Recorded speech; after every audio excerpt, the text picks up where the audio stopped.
In this episode, we'll talk about using common knowledge sheets and the evil GM.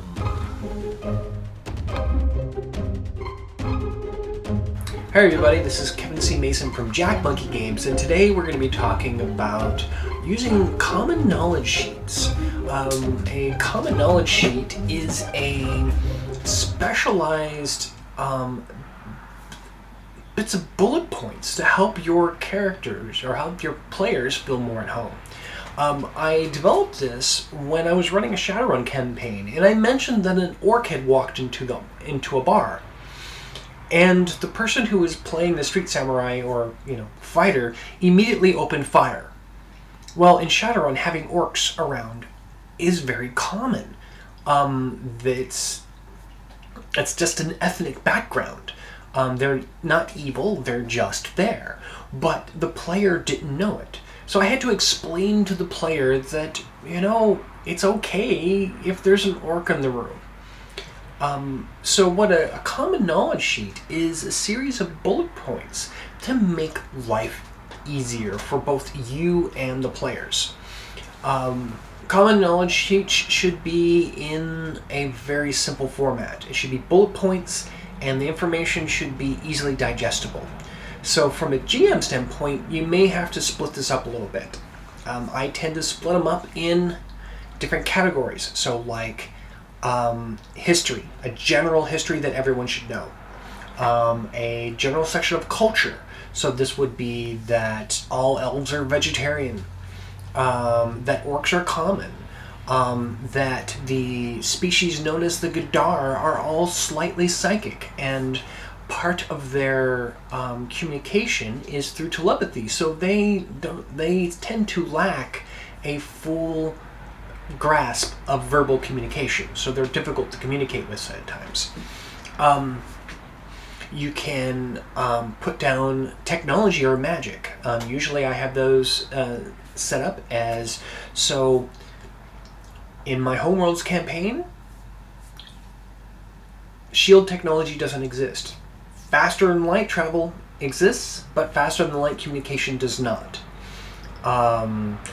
Anti-gravity exists, but transporters do not. So things like that will help the players understand, because there's nothing worse than having someone who's playing a captain of a Imperial Star Destroyer immediately say that they want to send away an away mission and beam down 4 people. Yeah, it doesn't quite work that way. So by having the common knowledge, one, it makes it so the players can peruse something while you are currently GMing something else.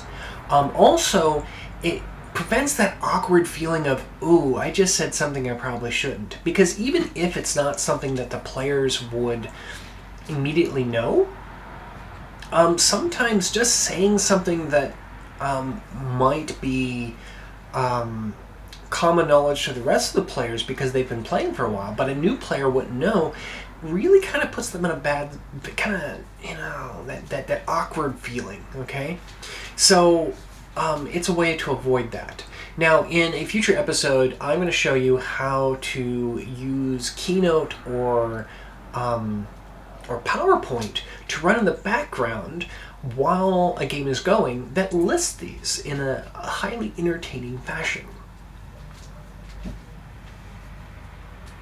Something else that you should consider while doing your common knowledge sheets is that each bullet point should not be more than 2 sentences long.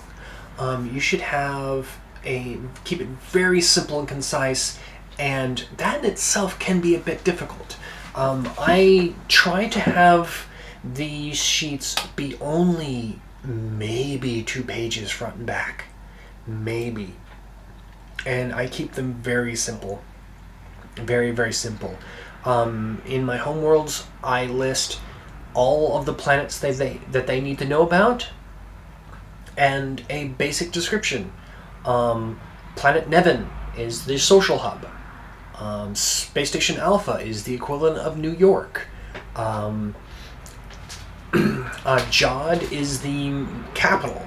the planet of Warmed, you should never go to Warmed, ever. I mean, never go to Warmed.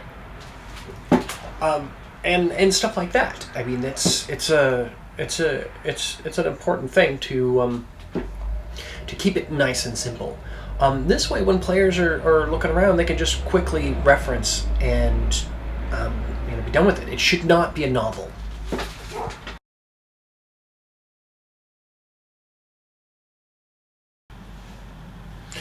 Hey folks, so you got this whole Kickstarter thing has been a major challenge for me,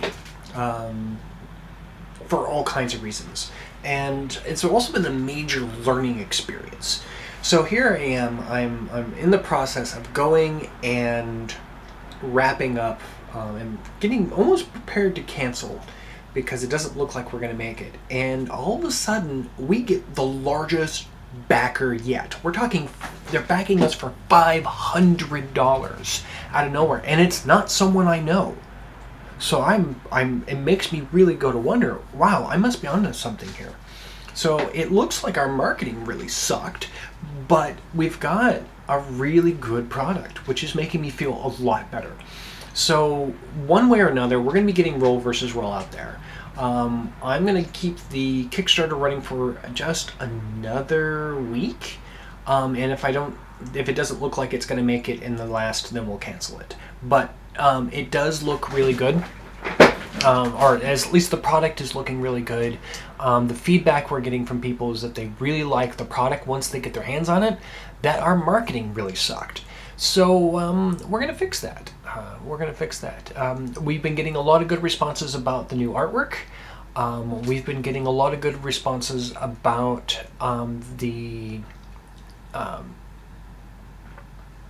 We've been getting a lot of good responses about people who are playtesting. And these are people I don't know. So blind playtesting is really good because they're the people that are the most honest. So I'm very happy with that. And I guess we're just going to have to keep going. Today's Twitter shout-outs start off with Killer Roo, Addicted to Fireball, Bored Mommy Games, at Drop the Die, Kiana, Legends of Tabletop Podcast, worth a listen, and Steamroller's Adventure Podcast, a cross between an actual play and an audio drama. You know me as the kind and benevolent GM, but I wasn't always that way. Roll initiative. Your ship comes out of hyperspace and you have now crash landed on the planet Warmed. No, you don't get an extra roll for that. No, I don't care if your expert navigator would have avoided this entire sector of space. No, and I don't care how many ads you have in piloting. The engineer has. I don't care if the engineer has made the last 10 rolls on maintenance. No, it's just part of the plot. It just happens.